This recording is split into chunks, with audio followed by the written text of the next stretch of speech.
Did you get this? No, we are Yeah. recording. Great. Um, okay, so let me tell you a bit about our speakers today. So we have Charvi, who is a PhD scholar in the Department of Liberal Arts at IIT Hyderabad. She works with historically marginalized populations like women from India and people from Dalit communities. In the process, she tries to understand their resistance, belonging, reclamation of space, and hope. She's been writing poetry since her school days, and she truly believes that the words choose her. To keep her marriage to academics sane, poetry acts like a best of friends. Today, she brings both of these to this space. And our second speaker is Aritra, who's a research scholar at the University of Delhi, studying the effects of collective victimhood and resilience among various groups, such as Indo-Pakistan relations, the froze migrant population, and victims of structural violence, such as the Dalit population in India. They're going to be presenting together some work in progress, which is entitled My Identity, My Resistance, a found poetry exploration into the Dalit narratives of struggle and healing. For those who came in late, I'm going to resend the Jamboard, write your thoughts, feelings, and questions there. And I'll pass the floor to Charvi and Aritra. Thank you. Ravi, you can start first thing.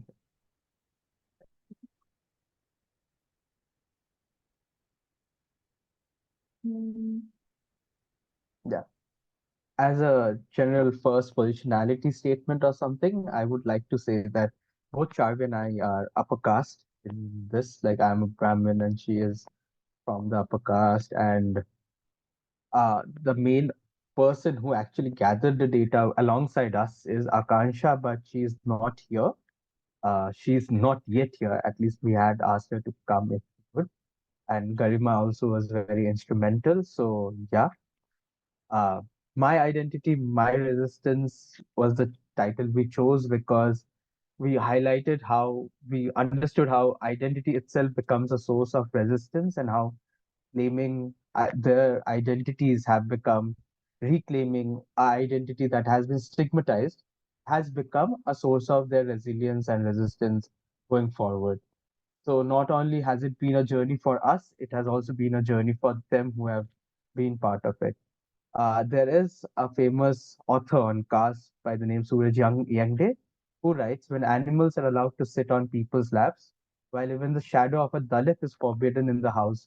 When Dalit remains Dalit and Brahmins remain Brahmin, until the progressive can take a courageous stand by denouncing and renouncing self-privilege, until Dalit achievers are unafraid of revealing their identity for fear of losing their future, until my mother can sleep in reassurance without worrying about their son's return home safely in the caste police, until then caste matters. So often in Indian settings, we hear, could you go to the next slide? Yeah. In Indian settings, it has been a point to note that caste is a system of the past. It is a problem of the rural areas, but unfortunately, this is not the case. Caste still remains a reality of our lives. There is, I will get into the later slides, but also that caste, I mean, people understand caste in India through various ways. Like, unlike race, which is in race, you see a person and you try to understand. Shall could you go back? Just 1 second. You see their race, you see the person's color, and you try to ascertain where, I mean, which race do they belong to? Are they black? Are they Asian? Are they Caucasian? Whatever. In caste, it occurs not only through the location of your which village you come from, but comes and you locate somebody's caste through their surnames.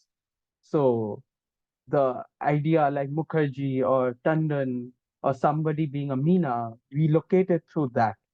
That's how we understand if somebody is from a upper caste or lower caste. And caste occurs through various ways of purity politics, which I'll get to later. But the caste did not originate just like that. It started from the Varna and the Jati system, which comes from the holy text of Hindu philosophy, known as the Manusmriti, where Brahmins are kept at the top, who are the priest class.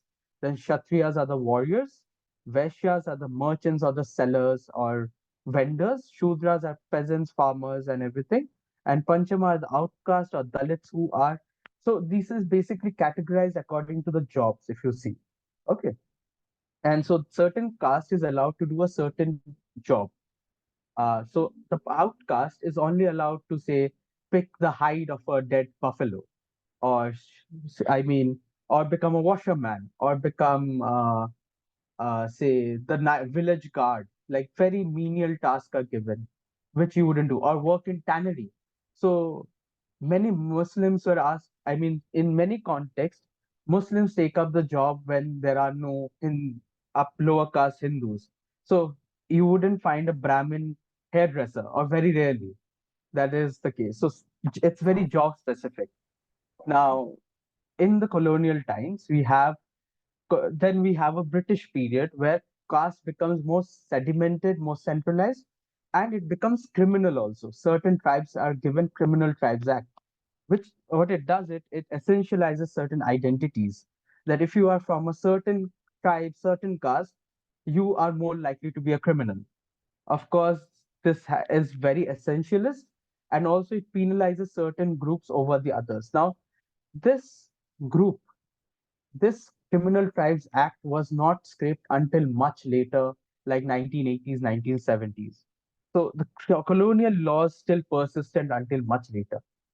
But caste-based reservations were given, like the government of India realized that, and especially Ambedkar, who happens to be a central figure against caste-based atrocities, who realized that we cannot eliminate caste just by giving, I mean, it cannot be a economic solution. It has to be a social solution. So he gave reservations at educational level, especially at the higher educational level, and also at government jobs. So that's why it's different from affirmative actions that of USA. But yeah, and then there was other multiple things which we'll get to. I mean, which we'll not cover here. Yeah. So caste in India manages through, it is ascribed at birth. So it's just somebody's birth. If I'm born a Mukherjee, that's lucky I'm born a Brahmin kind of a thing. So if somebody's born a Meena, or somebody's born some other caste, Jori, then they become a different caste, and that's fault of birth. It is very closely related to the occupation. Different castes are allowed to do certain things, and this narrates to, like in many of our interviews, these are first generational scholars, these are maximum second generational, first generation PhD scholars, second first generation scholars. So they are getting educated for the first time. uh, then it operates through purity and purity rituals. So there would be no interdining restrictions. There will be the pure vegetarian Brahmin versus the non-vegetarian or meat-eating Dalit. And this will operate through, oh, look, we cannot tolerate uh, non-veg kind of a thing. And intellectual untouchability in many villages and many places, it's still practiced. Even in one of my household, if a Dalit cleans the house, then they've spread some holy water. So that to cleanse themselves, and you cannot ascertain certain anybody's caste without asking their name. So it is more insidious than racism. Not only do you, I mean, it's not, there is no escape, and it operates through endogamy. You are asked to stay marry within the caste that you come from. So Brahmins marry Brahmins, Kshatriyas marry Kshatriyas, and all of that. Dalits marry Dalits. And if you do not do that, you're penalized. There is a term called as honor killing, where if you marry out of the caste, then villagers or people actually come and kill you to save the family's honor. Yeah, and it operates through unequal power relations, not only in spaces of I mean, not only in the physical, I mean, household settings, but also in educational and other settings as well. Yeah. And they are not given spaces. So even in esteemed places like the university Charvi comes from, IIT, there used to be a well where only Brahmins were allowed to drink water from, and Dalits were not allowed. I mean, so that's how insidious caste is. And if you drink it from there, people believe that it would ruin the entire thing. Yeah. And so victimizing, and we in this study we focus on structural violence in major ways. So the famous Galtung's triangle: direct violence, structural violence, and cultural violence. Caste to structural violence operates in the deprivation of opportunities. Lack of job opportunities is not given. They are not given jobs, so they have to rely on government jobs and all of that. The discourse of merit targets them, and cultural violence is that they are, their culture is never celebrated. They are not tagged as indigenous, or even during often I note, like in one of my studies I have seen is, I did a study on how many times caste is mentioned in syllabuses across Central University. And I found that only 5 times it was, in 5 universities it was mentioned. Racism, however, was mentioned in all of the universities. So caste, though being an Indian problem, does not feature in our syllabus. So it's a violence not only of structural violence where they're not given opportunities, and hence lower well-being, depression, because they are, I mean, as soon as people learn they have taken reservation, they are shown as lacking quality, need lacking merit, and all of that. So it's a very humiliating experience. And yeah, Charvi, next one. So this is what, I mean, there are lots of atrocities and repression. Dalit scholars are not given funding oftentimes. They are not, there is only few Dalit professors. And recently there was a Dalit, what is that? A groom who was punched for climbing up on a horse. So Dalit suicides are very common in academic spaces. There is a lot of violence and repression that takes place over Dalit rights. Yet Dalits constitute the majority, a major chunk of Indian population. So majority in population, minority in terms of rights. So they are minoritized, if I have to say that. Yeah. Next. Yeah. So, however, for Dalits, I only use Dalit because it has been a contentious category. What we should use, you can use scheduled caste as well. But in fact, many people prefer this to reclaim their identity. Uh, Collective victimization and resilience, they go hand in hand. And for Dalits, it has often acted through ways of autobiography, because upper caste scholars or people did not find Dalit autobiographies as good as literature or scholarly articles. So they would define themselves as unscholarly, unliterary. So autobiographies became a source of and resilience for the Dalit community. And we again use, and poems more so, because often autobiography needs a way of writing, way of grammar, but poems are more easier to navigate because they break the rules of grammar. So Dalit poems have always been there and always have been a source of mobilizing the Dalit population. And there have been many poems written by Dalits. We have written Namdev Dhansal, and Meena Kandaswamy is a new poet that has come out. So a larger objective of the study is to explore notions of healing and resistance in a marginalized community, Dalits in India. Yeah, Chavi, will you take over from here?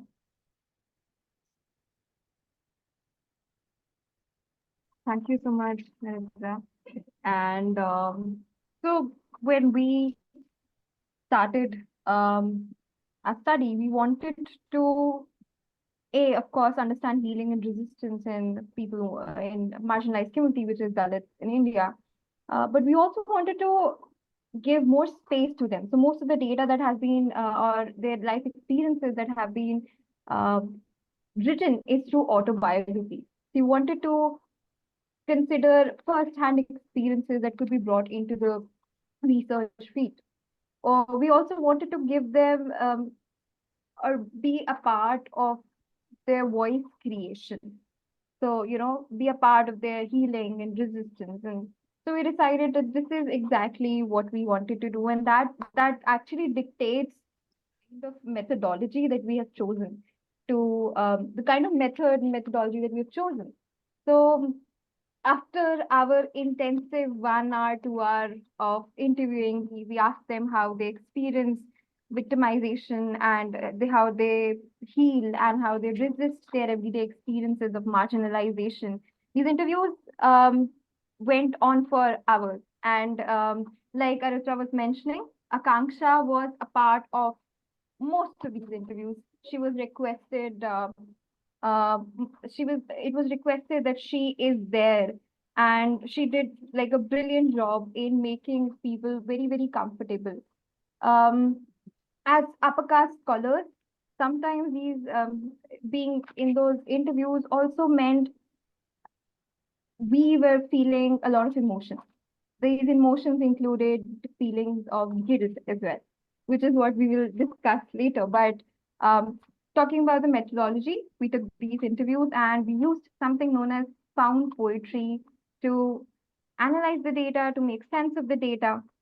And what is found or what is found poetry? Basically, whatever the transcripts that have been generated, we take the transcripts and we convert that into a poetry, a poem. This is done through the various ways. But for our work, what we did was we maintained a variable chronological order. Sometimes we will maintain the chronological order in the sense of what they have said and writing it in the form of how the interview went. Sometimes we'll change the chronology a little to make space of and making their experiences come together. Sometimes you also took a poetic license. So, for example, sometimes you would want to repeat a certain word because it was asserted in their narrative. So, supposedly, if they have used a word more strongly, we might repeat that. Oh, so we took all kinds of poetic license.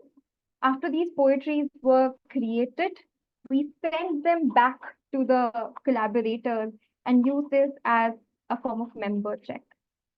So this, so now we are using this as a representation of the narrative, but we're also using them as memberships. And here it becomes very, very important because when we sent them those poems, their reactions or their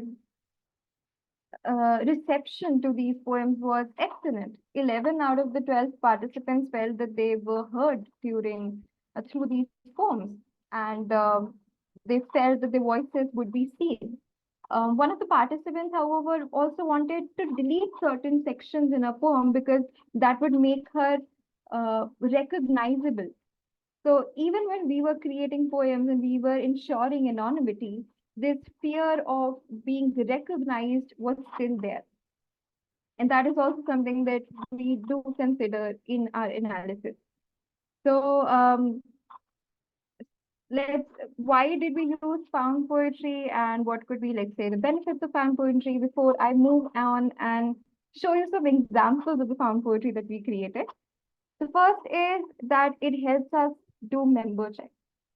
Most of the times what happens when we code the data and we send that back as member checks, it becomes very cumbersome for the participants as well. However, receiving the poetry as intact narratives, they're able to gaze their poem, they're able to feel, they're able to they feel that they have been expressed and um, their voices have been heard. So it also opens the researcher to understand, to be on the lens of scrutiny. So, it's something that we have misinterpreted that will definitely come out in the poem. And so with one of the participants, she mentioned that, this is something that she would not want to be there. Or with another one, that she mentioned that, maybe this is something that can be added into the poem, or this is something that should be stressed more. So as researchers, it gives them a chance to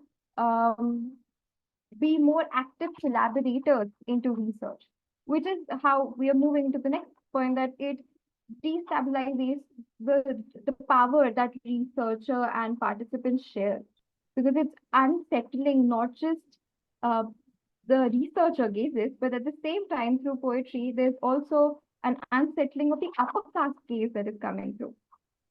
So in the earlier times, writing was kept, it was uh, gate kept, not just by Brahmins, not just by British and Brahmins, so but all the upper caste people. So now that we are using poetry to express, uh, to give them expression, it becomes just the act of writing poetry also becomes a form of healing and resistance. So it also helps us stay close to the data. So we are more and more transparent. We are more and more talking about emotions that have been expressed. When we do thematic analysis, and it also helps them to not break their narrative. This is very important for me as a researcher, or maybe give voice to their affect. Whenever we are doing thematic analysis, sometimes we have to break narratives, put them into points. It adds to the verbosity, but it steals from the expression, steals from the affect of these participants. But when we're writing poems, at many points of time, we know that this person is angry. We know that this person is mocking somebody. And that is very clearly visible because these poems are so nuanced, because they carry so much depth. It has become also difficult for us to question what do we do after these poems have been created. um, Now that we have discussed that, there were a few other things that we had in mind. Number one is, are we doing justice to the people by writing these poems? Are we giving them voice? Because it comes with a lot of responsibility. Are we able to present these poems? Are we able to write which something that can give them voice, but also be scientific in nature? We also had this compulsion to find hope in the end. So because we were focusing on healing, we wanted that whatever poems that we are writing, we end them on a hopeful note. So when the participants are reading it, or when the other people are reading it, they end on a hopeful note, because this is a study which is talking about healing and resistance, and not just victimization. So another point was, what would, like I said, what would the readers and the participants do? What are their emotions after it? And most of these times, they have been very, very positive. With that note, let's look at some of these poems. I think this is the most exciting part for all of us. We made 12 poems. However, we share parts of four here. Vishakha, which is a pseudonym, she says 13 reasons why the world is a scam, and one, how it could be better. She's talking about her experience as a Dalit woman, and how, over the period of time, she has experienced lots of microaggressions being a scholar in, being in academics. She starts, people looking like I've done something wrong, being treated differently while others superior. I used to think, what is so different? And then I found out one day I was the impure one, the Avarna. We are below everyone else.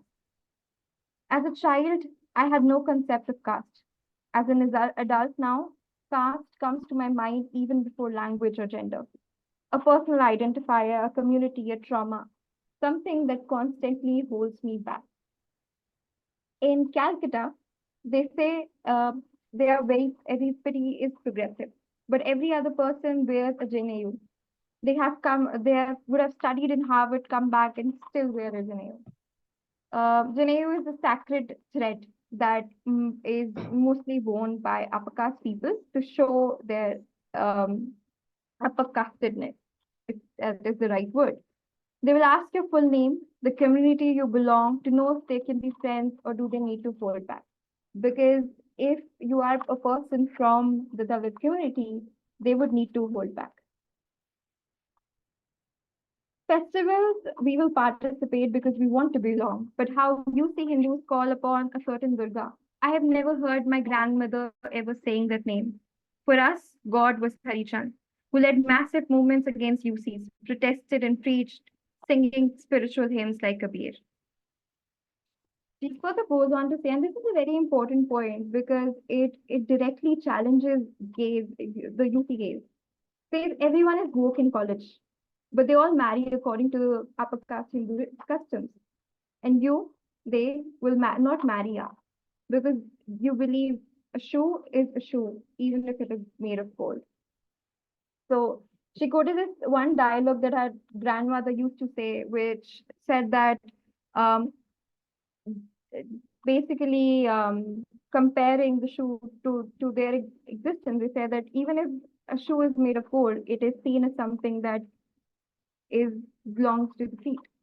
So but she uses this here not just to tell her victimization, but she uses this as a mockery to the upper caste individuals. Finally, she says, I feel not knowing was worse. Now I feel slightly nicer about life. Hearing the same stories, understanding the same experiences. In future, I will expose my children to literature, make them aware of identity first, give them a chance to develop their own thought while telling core matters, and life's not going to be easy. Because in the end, I realize I don't want to be the brightest person today. I want to be the kindest one. With Vishakha ends her poem with and she ends her interview also on a very, very hopeful note, and something that is captured in the poem as well. Then we have Girisha, and she says that caste is real and I'm not an imposter.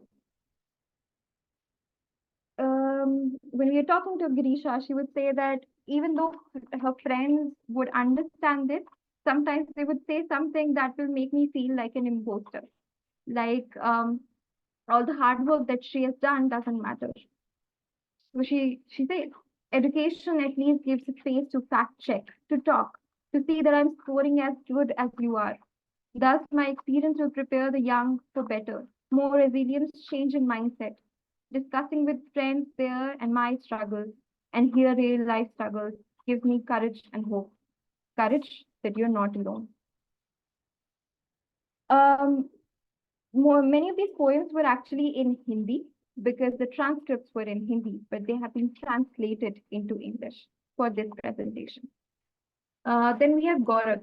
And Gaurav talks about restoring dignity, especially in educational spaces. However, campuses with massive anti-caste discourse, more mingling of UCs and LCs, more assertion of the DBA community, more acknowledgement of caste-based discrimination, of privilege of upper caste by upper caste, teaching of caste in classes, the UC students joining the discourse, the LCs giving dignity back, giving representation their presence accepted, the sense of belonging solidified, they finally exist like the mainstream. Finally, we have an excerpt from Akash's question, and it is titled, Who Am I? Where Do I Belong? Another thing that was very common in many of these poems is this this questioning, where are they belonging? Do they take pride? What do they do with this experience? And this is something that is expressed very beautifully in Akash's own poem. There is resistance and reclaiming space in politics, in memes, in podcasts, in movies like Masan, and there is healing. In this interview, in this education, he writes, if we have children, telling them about caste, making them knowledgeable, there's healing. Today, if I'm not taking pride in my identity, then I'm also not shying away. I'm not demonizing, I'm not abusing. I will stay up front and loud. Why does it matter? And that is my healing. So with this, like I mentioned, that we made sure that healing is an essential part of their narrative, and that comes out in the poem. But that does not mean that healing was not part of our journey. So I think this healing was a big, big part of um, our Akanksha's journey, and we, with her consent, also write a part of her diary. She says, I did feel my co-authors walking on eggshells, but they helped me understand an important in my identity. The research gave me a glimpse at my dream of seeing a change where people from both categories meet at a midpoint could be wished that can be fulfilled in future. The participants helped me understand the importance of sharing narratives for collective healing. And despite all the pain, surveillance, and battles, the hope of having casteless society still stays alive in struggle. The research finally made me accept I'm not my caste. I'm a woman of DBA community who has forgotten to validate herself. And finally, for the long-awaited healing in caste inflicted pain, finally, for her, the long-awaited healing of caste inflicted pain has now begun. We made sure that we write reflexive notes throughout the journey, and it is through these reflexive notes that this poetry has emerged. We also reflect on our reflective notes, and we talk about how we as UC researchers have also been casted in some point. And through this research and through this acknowledgement of privilege, there is also a change that is happening in um, in all of us, in realizing, in reading these experiences. And so through this research, we hope that the participants and our collaborators are getting a voice. They are moving towards more healing and more resistance. In these poems, I hope they are also finding a form of resistance. With that, I hand over the mic back to Aridra and Akim, if there are more comments. No, I think we are done. Right. I am just going to end it there. But yeah, I would really love your comments, and especially if you have suggestions on how to go beyond the poems. Like we are stuck at the poems itself because the poems itself are very heavy in nature. And how do we end with those poems? Especially what we have given in the small timeline is just excerpts of the poem, but the poems are usually much longer than they are. So yeah, we just highlighted what the poems are. And yeah, so we would really love your comments on the Jamboard for 2, 3 minutes. If you would like to comment or to note, to give suggestions, that would be very useful. To highlight methodological issues, that would also be very useful for us. So yeah, would you want to take over? Shall we have a last slide, or this is the last slide? Mm, I do Shall have the last slide, which is Yeah, basically the yeah. Basically, the yeah, aim I was will, to yeah. decolonize and de-ideologize Brahminism. In fact, many times when the West collaborates with Indian scholars, they inadvertently use theories that reaffirm Brahministic tendencies. Or so that is also a way in which the West has to be careful on whom we collaborate with, and how do we not. I mean, in India, it becomes more difficult because who are the indigenous people becomes a major question. So, how are we not perpetuating colonial and Brahminism becomes a challenge. So, I'll end with that. But yeah,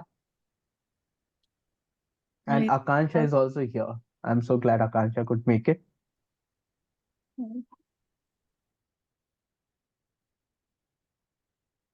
All right. Thank you so much. Yeah, as Arita said, maybe we take just a couple of minutes to process and write any thoughts or questions on the Jamboard. And I'm trying to, I mean, I created some categories, but please feel free to destroy them or create other ones. But I felt like the first few questions were either more methodological or more conceptual. But yeah, I'm sure there's other ways to look at this. So I'm going to mute myself for a minute and then I'll pick out a couple of questions to begin the discussion, if that works for you guys.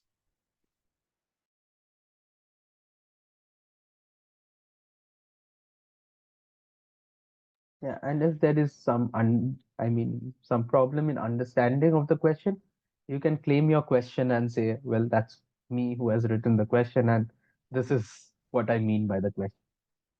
So that would also help.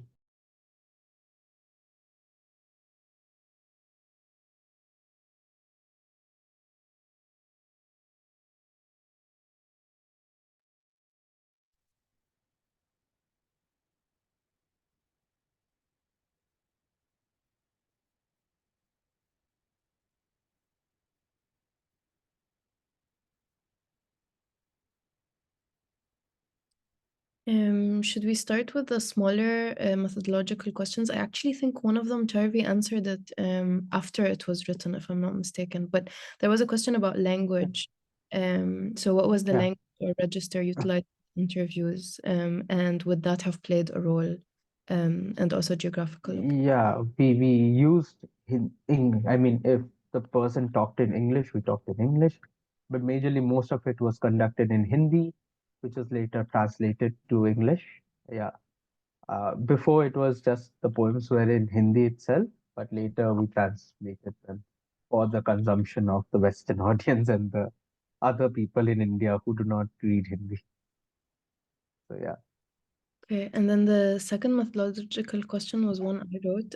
Just out of curiosity, why did you choose to do these interviews with one person at a time rather than having the Yeah. participants be in conversation with each other, given the themes? Like focus group, like a focus group discussion. Yeah, I guess focus group is like Yeah. the boring version of Well, whatever the create. problem was, yeah, one was the nature, I mean, the amount of own experiences that we were getting. So it was a lot of personal, I mean, data that was very, I mean, very affective and emotional in nature, like very heavy. So we could have had focus group, and maybe the next step might be to host two focus groups to do something more with the data. But the availability of the person also played a major role. Like two participants perhaps were not getting each other at the same time. Second, we did not want to, many people requested that they be anonymized, their names be taken, and all of that, which is fairly real.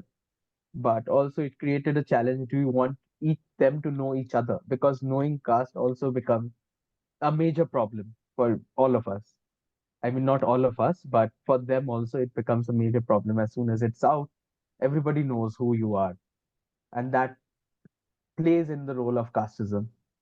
So, shielding each other. But if anybody is proudly themselves, we would have liked a focus group or two focus groups. And perhaps in the future, we would get. Maybe you can take the questions if, as well. I Yeah. think even I think one of these could also be the reason of our own guilt, when we were also interviewing the participants, especially for me and Karima, there were times when we were walking on eggshells. So, we should not ask something Yeah. that that sets out a wrong tone. So I think because she was instrumental in making the participants very, very comfortable in sharing experiences and also comfortable in sharing experiences with us. So, yes. Okay. Like, Oh, yeah, just one more minor point. In two, three interviews, I remember where they requested that no upper caste interviewer should be there. Like, only her presence was requested. Like, you take the interview, but do not include them because it again becomes for them, it becomes a journey of again teaching, reteaching, and everything. So, or becoming a defensive position, like where they're asked to explain and explain and explain. So that also played a key role in why individual interviews are taken. Yeah. got it. Anastasia, you raised your hand.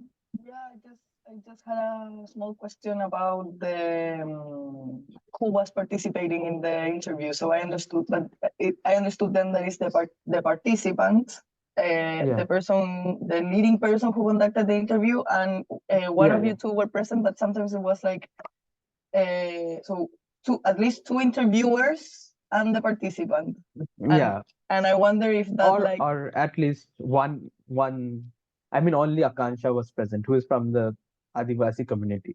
right. Dalit Adivasi. Yeah. Okay, So so she was sometimes was present in all. yeah. Or sometimes if they allowed, then either one of us was present if it was comfortable. Yeah. Because Akansha's background is also like she was doing psychology for the first time. So she comes from a non-psychology background who studied psychology at master's graduate level.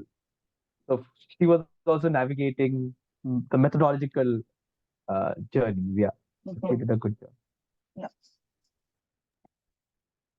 So I can see that a couple of people put sticky notes with suggestions, I think, Yeah, as yeah, sure. answer to your question of sort of how to move forward. So maybe they can elaborate. There's one person who talks about the possibility to explore DBA as a strategic way to generate solidarity against forecast dominance.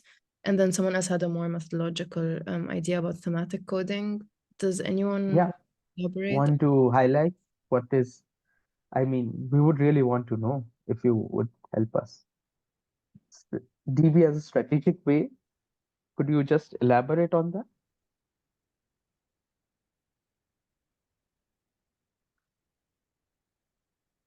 So I was hi, Aritra Yeah, and Charvi, yeah, yeah, and I see Akanksha is also here. So hello, yeah. very nice work, very fascinating, very educational for me, because a conversation I often have with people, because I grew up in Pakistan, and in Pakistan, caste as is something which you don't think about unless you go out into the rural areas Hmm. where Hindus are there, and over there it takes a different form.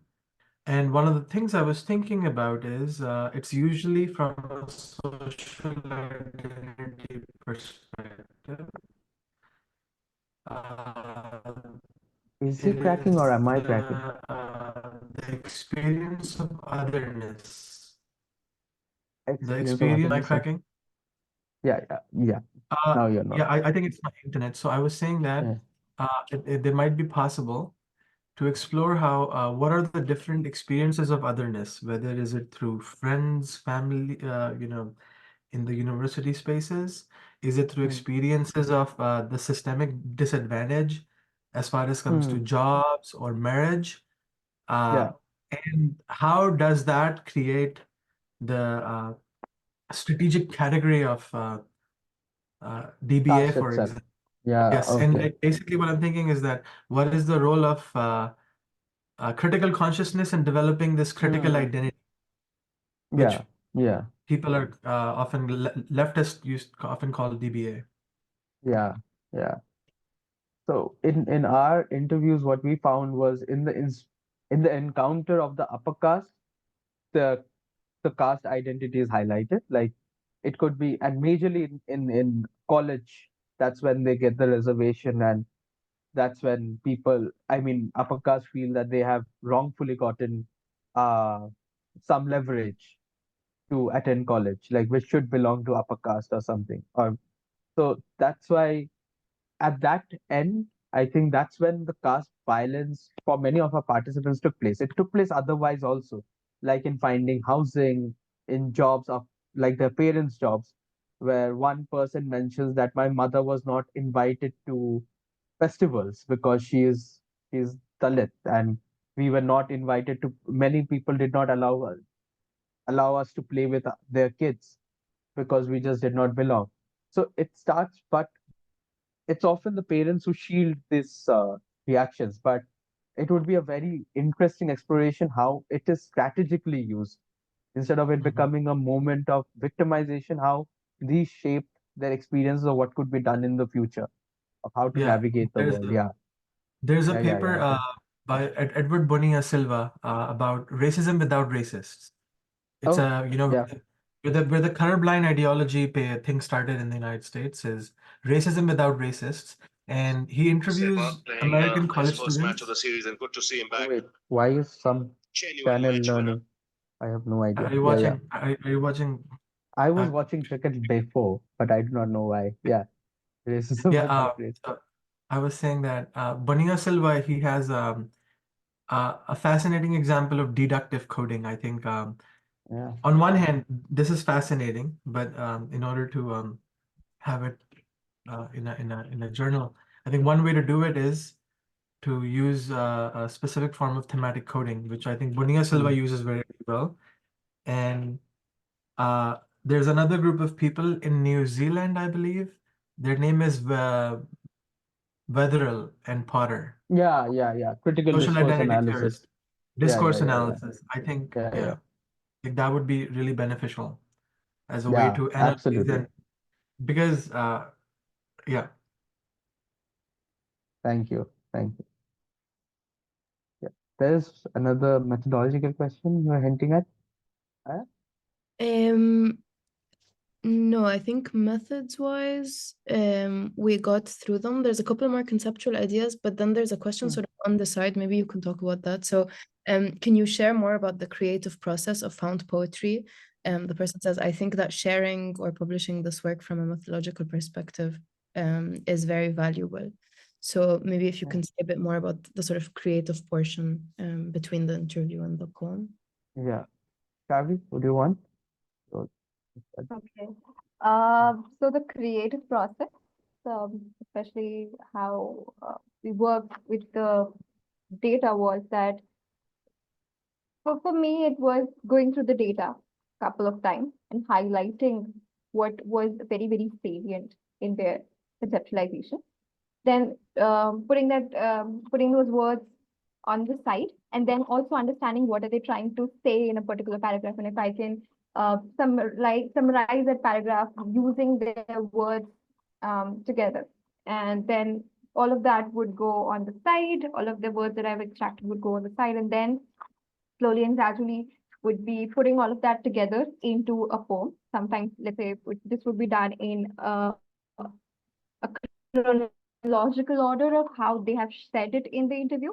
And sometimes it would be done in the method of coherence. If something that is said above and something that's said later on kind of merges together, then they would be put together.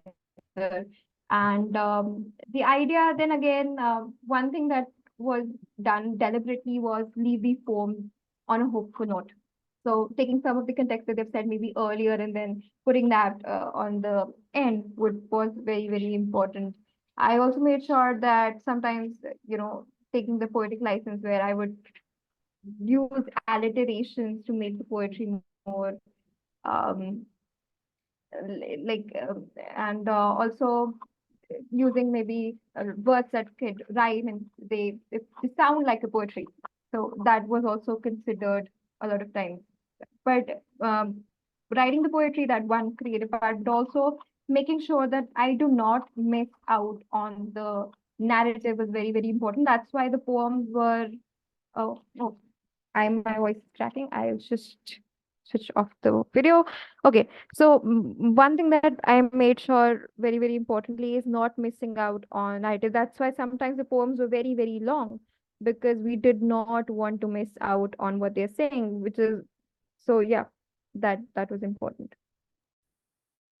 Okay. Anastasia, you can go ahead. Thanks. I have further clarification questions. Thank you for yeah, yeah. sharing that. My two clarification questions would be first, if you also made the title like the title was your own creation, and if all of the poems were written like by one of the research team members, Yeah. or it was different members. No, so when she used to write those poems, I mean, she would send it to us to understand if it made sense, like as a check for us. But she wrote all of the poems while Mhm. we navigated, sometimes give her hints, oh, you can move this here, it makes sense here, or you may Right. include this points because we obviously had the transcripts with us. So all of us had read the Yeah. transcripts and everything, but she made the poems because it's a method taught to her or she knows Yeah. it very well. Cool. And Yeah. then you also had the check with the participant, which I think it's Yes, like yes, yes. super important part of the process. Yeah. And so yeah, I think that more than like I was not familiarized with this methodology. I think it's for intergroup or resistance psychology, it can be very useful. So yeah, I'm gonna emphasize my point on publishing it. Yeah, we Uh, will intend to. That's our goal. Exactly, Yeah. exactly. And then also, I think this is of course, permitting the consent form or the arrangement that you have with the participants, but using this for further studies as a Yeah. prompt.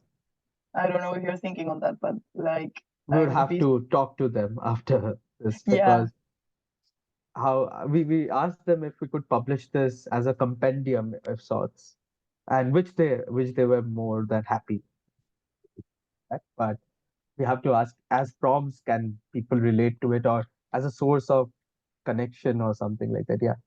Uh, Somebody has asked, is how are healing and resistance conceptually related in the context? Are they the same process? No, actually, no.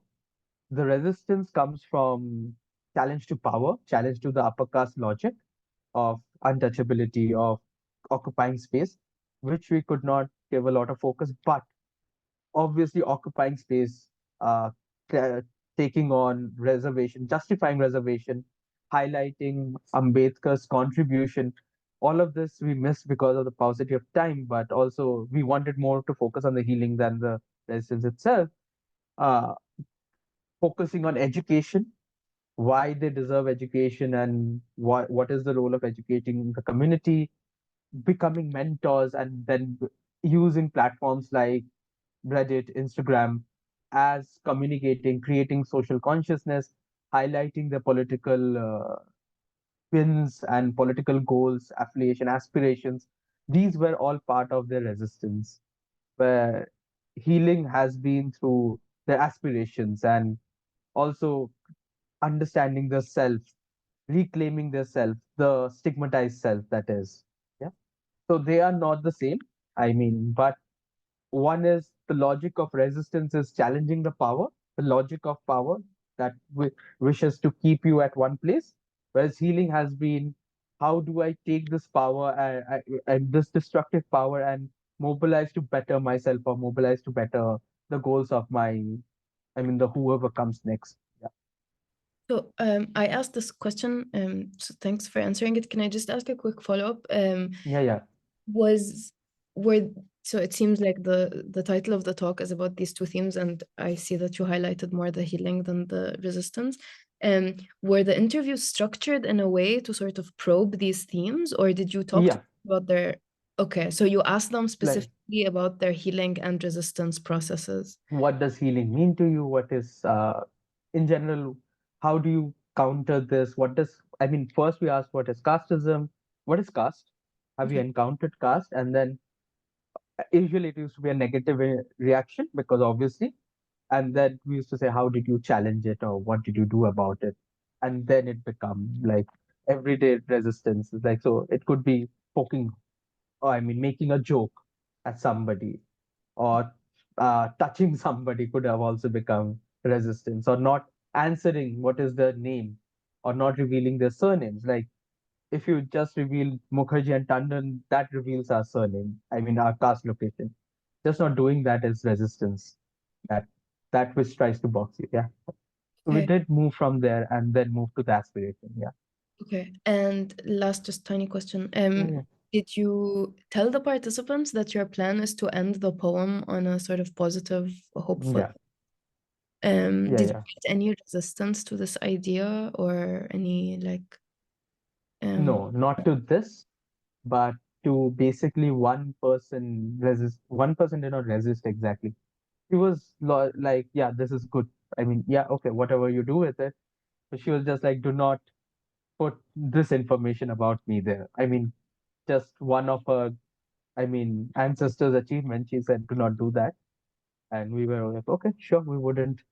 okay. But yeah, we thought that was resistance because Dalits were not permitted to read and write. And he had obviously a compendium of books and stuff. So yeah. Okay, let's take one more question. I think Mm. Diksha has their hand up. Yeah. Diksha, so Yeah, nice to see you it's after long. so nice to see you after long, both of you, Charvidi and Aritra sir, amazing.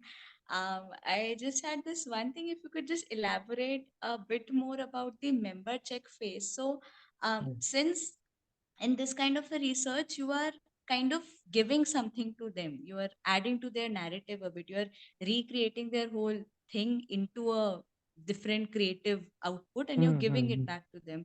So, did you personally go at that time during the member check time, and like if you could just elaborate a bit more on that, how Okay. do they feel? Just I'm just, So yeah, wondering. suppose if I broadly categorize, suppose if Charvi has written the mail, but there was a primary informant who was in touch, they would go. I mean, suppose if I contacted five people and they were my participants, I reached out to them when this is the poem that we have created for you. And yeah, that's how it was. Personally, we could not go because it was the time of COVID that we had done this work. And we initially wanted to go into the field and do such certain work, but I had a horrible bout of dengue and COVID, almost near death situation. So then we decided we'll do it online. And yeah, so online it was through Instagram, WhatsApp, Twitter. Yeah. Right. So how do they react? Like, I just want to know what is the participants' experience like when they Mm, find this mm. piece of poetry Yeah, made out of Charvi their could be narratives? best, but if I say one line, it was I found the people I gave it to, they were very happy with it. Like they did not expect it could be, I mean, their narratives could be used in such a manner. Right. I mean, for them, it was like to be put in poetic form, to be given a shape. Like one person asked if I can print it and keep it as a diary, I mean, in your home. So it was Right. that way a very positive experience for us because we were able to give back to the community from which you have Right. taken so much. Right? Kavi, would you want to go? Yeah, I think it was very similar. So one of the experience, if I share, so it was through email, and then them writing back on the email that they have loved the poem. Just like, just that one sentence was also very affirming for us because it made sure that their voices remained intact and they are feeling seen in this um, research. So yeah, I think that was it. Of course, they also wrote other things that yeah, this is nice, and but yeah. Thank you. This was beautiful and lovely to see you both again. Thank Thank you you. so much. Right. Shall I close this up? Thank you so much. This really was fantastic. If you have other questions or thoughts, you can also just directly send them to Charvi and Aritra. I'm going to send a few links on the chat that are relevant. So one is our blog where you can see videos and recordings of past sessions. One is a link where you can register to receive updates about the upcoming sessions. And one is a link in case you want to submit a proposal to host a session. So you have these there. I'm going to stop the recording. Yeah,